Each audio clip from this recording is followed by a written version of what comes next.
तो जी हाँ, नमस्कार दोस्तों, आप सबको फिर से एक बार स्वागत है आपका यूट्यूब चैनल के एक भोजपुरी न्यूज में। मैं हूं जितन कुमार और फाइनली मैं आप सबको बता दूं कि एक बहुत ही ब्लास्ट यानी बहुत ही हाई लेवल का सॉन्ग आ रहा है तूफान राज का। जी हाँ, तो मैं दोस्तों कौन सा सॉन्ग आ रहा है मैं इस वीडियो में आप सबको पूरा फुल जानकारी देने वाला हूँ। तो इस वीडियो में शुरू से अंत तक बने रहिए और जानिए, क्योंकि ये बहुत ही ब्लास्ट यानी बहुत ही हाई लेवल का सॉन्ग है। जी मतलब वीडियो सॉन्ग है। जी मैं आप सबको पूरा फुल जानकारी देने वाला हूँ। तूफान राज और सृष्टि भारती मिलकर इस सॉन्ग को गाए हुए हैं, जो कि डुइट सॉन्ग है। जी तो इस वीडियो में पूरा जानकारी लीजिएगा और शुरू से अंत तक देखिएगा। तो बहुत ही ब्लास्ट यानी बहुत ही हाई लेवल का भोजपुरी इंडस्ट्री में एक तहलका मचाने वाला सॉन्ग आ गया। पवन सिंह जी के ऊपर ये सॉन्ग है, जो कि सोनू संगम जी लिखे हुए हैं और जेपी तिवारी जी का म्यूजिक दिया हुआ है, जो कि बहुत ही ब्लास्ट यानी बहुत ही हाई लेवल का सॉन्ग है, जो कि आप लोग थंबनेल देख के समझ गए होंगे इस सॉन्ग का टाइटल क्या है। जी तो आप लोग देख लिए होंगे या चीज़ देखकर थंबनेल देख के पहचान गए होंगे।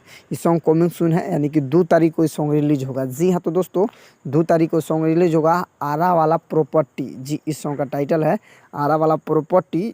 तूफान राज और सृष्टि भारती मिलकर सॉन्ग को गाए हुए हैं, सोनू संगम जी लिखे हुए हैं। तूफान राज ऑफिशियल यूट्यूब चैनल के माध्यम से 2 तारीख यानी कि 2 दिसंबर को ये सॉन्ग रिलीज होने वाला है। तो जो भाई लोग बेसब्री से इंतजार करें सॉन्ग का, फाइनल इंतजार के घर खत्म हो गया, क्योंकि ब्लास्ट सॉन्ग 2 तारीख को आ रहा है।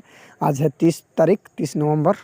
तो मान लीजिए कल एक हो गया, दो दिन बाद रिलीज होगा ब्लास्ट का वीडियो सॉन्ग। तो आप लोग देखना ना भूलिएगा। तो वीडियो पे समाप्त करता हूँ। वीडियो अच्छा लगा तो लाइक कीजिए, चैनल पर सब्सक्राइब कीजिए। तो मिलते हैं नेक्स्ट